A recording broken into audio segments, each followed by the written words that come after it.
So hello guys, आज आपण chemical thermodynamics चॅप्टरचा part number 3 बघणार आहोत. ओके, पार्ट नंबर 1मध्ये आपण इंट्रोडक्शन बघितलं आणि एक्सटेन्सिव्ह इंटेन्सिव्ह प्रॉपर्टी बघितल्या. पार्ट नंबर 2मध्ये सगळ्या प्रोसेस बघितल्या, आयसोबॅरिक, ॲडिबॅटिक, आयसोखोरिक या प्रोसेस बघितल्या आणि आज आपण डेरिव्हेशन्स बघणार आहोत.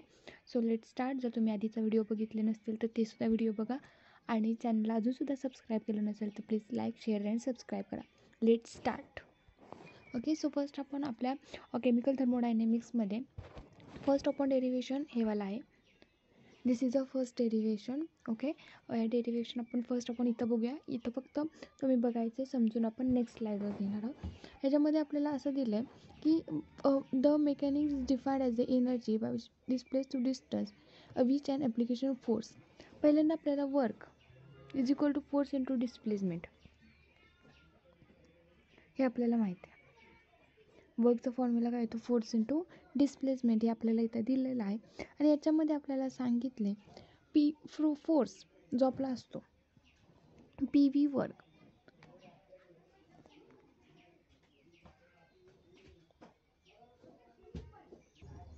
सो आपण हे डेरिव्हेशन नेक्स्ट स्लाइडवर बघा.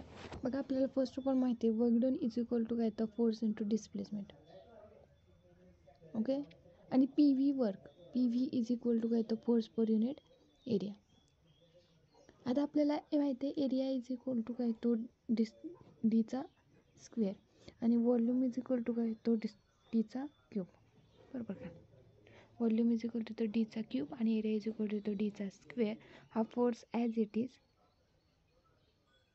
Upon area is equal to काय दिला? डीचा स्क्वेअर. 2 मिनटं. हा force as it is, area आपल्याला दिला डीचा स्क्वेअर आणि वॉल्यूम आपल्याला दिला डीचा क्यूब.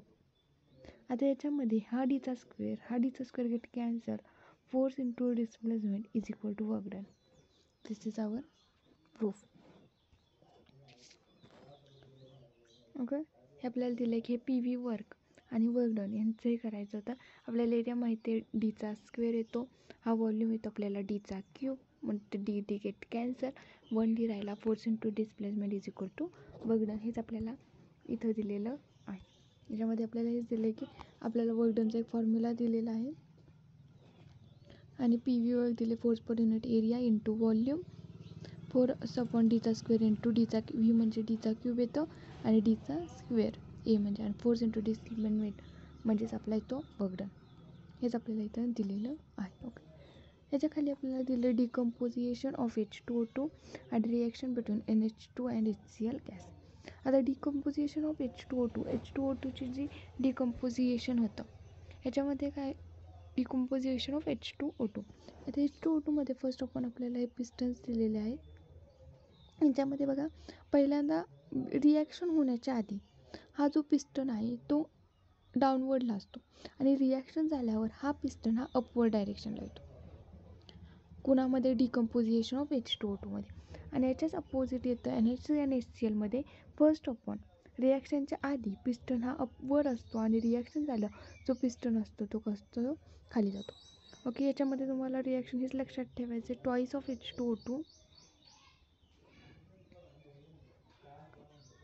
जी काय असते H2O plus 2H2O plus O2. पहिल्यांदा पिस्टन हा खाली असतो, मग तो पिस्टन वर जातो. ओके, आणि NH3 HClमध्ये काय येते? NH4Cl येतो आणि याच्यामध्ये पहिल्यांदा पिस्टन हा वर असतो आणि मग पिस्टन खाली जातो रिॲक्शन झाल्यावर. हेच लक्षात ठेवायचं की तुम्हाला पिस्टन कधी केव्हा वर येतो आणि केव्हा खाली जातो. ओके ओके, याच्यानंतर आपल्याला आहे nature of heat sign convention. It's very important असतं. याच्यामध्ये हे खूप इम्पॉर्टंट आहे. पहिल्यांदा असतं आपला हा असतो एक सिस्टीम. ओके, आणि बाहेरचं असतं सराउंडिंग. हे असतं सिस्टीम आणि हे असतं सराउंडिंग. आता सिस्टीमवर चार्ज पडला, जर त्यांनी एक असतं positive work done, negative work done. Positive Q आणि निगेटिव्ह क्यू. बघा याच्यामध्ये एक हे असतं, तुम्हाला हीटचं कळून जाईल की हीट ॲब्झॉर्ब केली म्हणजे ती इथं सायन्स वाटलं, हीट ॲब्झॉर्ब केली म्हणजे ती पॉझिटिव्ह असणार आणि हीट रिलीज केली म्हणजे निगेटिव्ह असणार. हीट रिलीज झाली म्हणजे काय झाली, कमी झाली, सो ती काय असणार, निगेटिव्ह असणार.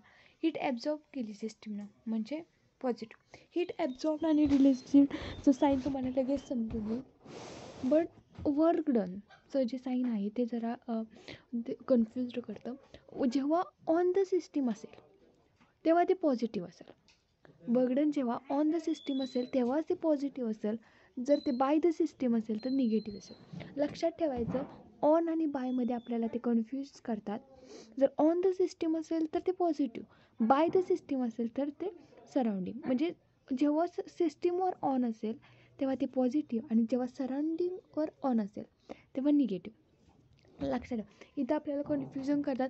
On the system by the surrounding म्हणजे positive, on the surrounding by the system म्हणजे निगेटिव्ह. मग लक्षात ठेवायचं, सिस्टीमसाठी ऑन आला की तो पॉझिटिव्ह असणार आणि सिस्टीमसाठी बाय आला की तो निगेटिव्ह असणार. किंवा हा एक वे आहे. आणि दुसरा वे असू शकतो की सिस्टीमवर ऑन आला आणि तर पॉझिटिव्ह आणि सराउंडिंगवर ऑन आला तर तो निगेटिव्ह. हेच ह्याच्यामध्ये खूप इम्पॉर्टंट आहे. याचं डेरिव्हेशन 2 मार्काला विचारलं जाऊ शकतं. विथ PYQ आहे CETचा सुद्धा. ओके, ह्या वर्षीच्या CETचा हा PYQ आहे की work done on the system आहे का बाय द सिस्टीम आहे आणि हीट ऑब्झर्व केली का रिलीज केली याच्यावर साइन कन्व्हेन्शन समजतं. Okay, move on this next slide. आपण नेक्स्ट डेरिव्हेशन बघूया. हे आपल्याला इथं तेच दिलं की जे आपण मागच्या स्लाईडवर बघितलं आहे. इथं समजून घेण्यापेक्षा मी सांगितलं त्या पद्धतीनं सुद्धा समजून घेऊ शकता.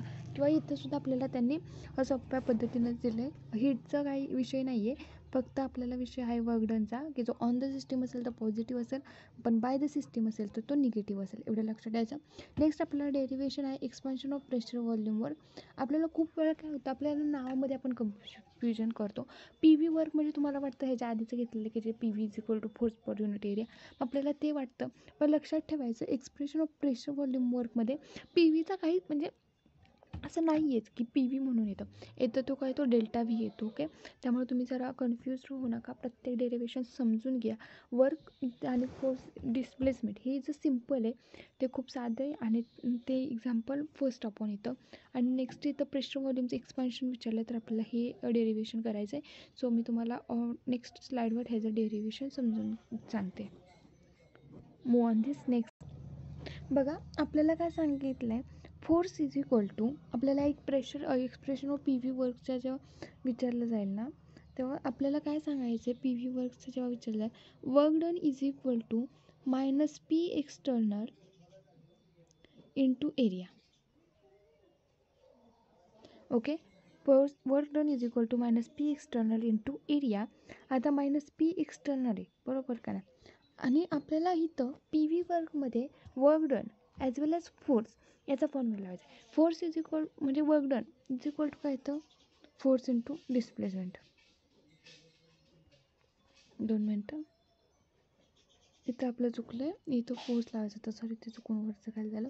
फोर्स इज इक्वल टू काय येतं, -PV वर्कमध्ये पहिल्यांदा फोर्सचा फॉर्म्युला लावायचा की जो येतो -P एक्सटर्नल इंटू एरिया. आता PV वर्कमध्ये प्रेशर येतं ना, मग लक्षात ठेवायचं आपल्याला इक्वेशनमध्ये प्रेशर आलं पाहिजे. म्हणजे force is equal to -P external into area आणि work done is equal to force into displacement. आता फोर्सचा आपल्याला फॉर्म्युला इथं भेटला आहे की -P एक्सटर्नल इंटू एरिया, हाच इथं पुटअप करायचा. Work done is equal to -P external into A आणि इंटू D. आता A into D is equal to होतो ΔV. मग इथं आपल्याला काय ना, work done is equal to -P external into ΔV बरोबर. आता तुम्हाला एक माहिती आहे की ΔV चीच फोड होते V2 - V1. सो आपलं इक्वेशन काय आलं, work done is equal to -P external into V2 - V1. This is our proof. आता तुम्ही म्हणाल एवढंच लिहिलं की मार्क भेटेल का, कसं म्हणजे 2 मार्काला विचारणार आणि तुम्ही नुसतं एवढं लिहिणार, आम्हाला मॅडम मार्क कसा भेटेल का नाही. तर काही काही फॉर्म्युले आपण घालायचे असतात. प्रत्येक गोष्टमध्ये सांगत बसणार नाही आपल्याला, कोणी सांगणार नाही. काही काही पॉईंट्स आपण घालायचे. मग जेव्हा आपण हे लिहिणार, हे इक्वेशन तुम्ही कसं लिहिणार एक्झाममध्ये,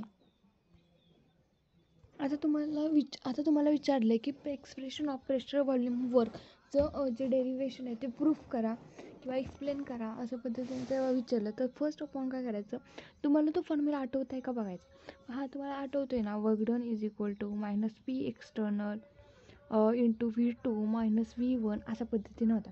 V म्हणजे काय होता आपला व्हॉल्यूम होता, मग लिहायचं V इज इक्वल टू काय होता व्हॉल्यूम, फर्स्ट ऑफ ऑल लिहायचं. वर्क W म्हणजे काय होता वर्क डन होता. तुम्हाला माहिती आहे फोर्स पण यूज झाला आहे, F इज इक्वल टू काय होता फोर्स होता. जे जे काही पॉईंट तुम्हाला आठवत आहेत ना की हां हे याच्यात यूज झाले ते आपण तिथं यूज करू शकतो. हे झाल्यानंतर ना फर्स्ट पॉईंट झाला की आपण लिहायचं विनो. मग फोर्स इज इक्वल टू आपल्याला काय माहिती आहे minus P external into area, बरोबर का नाही. आणि पुन्हा विनो लिहू शकता की work done is equal to काय फोर्स इंटू डिस्प्लेसमेंट. हे झाल्यानंतर याच्यामध्ये पुन्हा लिहू शकता work done is equal to minus P म्हणजे आहे ते force is equal minus P external into A into D. मग आपल्याला माहिती आहे A into D is equal to, मग इथे फुल आउटून लिहू शकता ए into D is equal to delta V. Okay, मग ते पुन्हा हे आपण याच्यात पुट करू शकता. Put in equation second number दिला तर लिहू शकता पुट इन इक्वेशन सेकंडमध्ये पुट करा. मग work done is equal to minus P external into delta V. We know delta V is equal to V2 minus V1. Put in equation third, याला first देऊ शकता, त्याला सेकंड देऊ शकता, याला थर्ड देऊ शकता, याला फोर्थ देऊ शकता. तर त्याच्यात पुट करून अँड शेवटी मग लिहू शकता work done minus P external into जे आपण इथं काढलं ते ॲज अ प्रूफ असं लिहू शकता. अशा पद्धतीनं जेवढे आपण प्रत्येक पॉईंट पुस्तकातले झाले पाहिजेत असं नाही, काही काही पॉईंट आपण आपल्या पद्धतीनं तयार करायचे की आपल्याला ते समजतं आहे ना. पुस्तकातलं जसं छापण्यात काही अर्थ नाही, आपल्याला तो क्वेश्चन समजला आहे ना, हां समजला आहे, मग आपण तेवढ्या पद्धतीनं ते लिहायचं. ओके, भेटूया आपण नेक्स्ट लेक्चरमध्ये. अजूनही व्हिडिओला सबस्क्राईब केलं नसेल तर प्लीज सबस्क्राईब करा, लाईक करा अँड शेअर करा. थँक्यू.